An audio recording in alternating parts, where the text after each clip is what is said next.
Bago umalingaw-ngaw ang mga putok ng baril sa Senado, narinig muna ang pagbarena sa pader ng Senado. Napagseselyo pala sa isang pintuang lagusan sa pagitan ng Senado at GSIS office.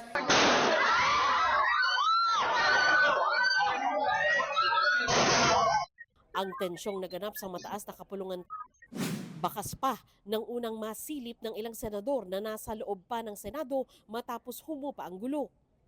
Sa post ni Senador Bongo, makikita ang fire exit at ang salamin sa tabi nito na may mga tama ng bala. Sinilip din ito ni De La Rosa batay sa post ng kanyang abogado, kasama niya si Senate Sergeant-at-Arms Mau Aplasca at Senate Secretary Mark Leandro Mendoza, bagamat hindi malinaw kung anong oras ito kinunan. Natakpan na ang mga salaming na butas ng mga bala at nakasarado na rin ang pinto ng fire exit kung saan narinig ang mga putok ng baril. 32 bala ang pinaputok ayon niya sa dokumentong nakuha ng GMA News. 27 lahat ng balang pinaputok ng hanay ng Senate Security. May report na rin nakuha si Senate President Alan Peter Cayetano na nagsabing unang nagpaputok si Aplasca.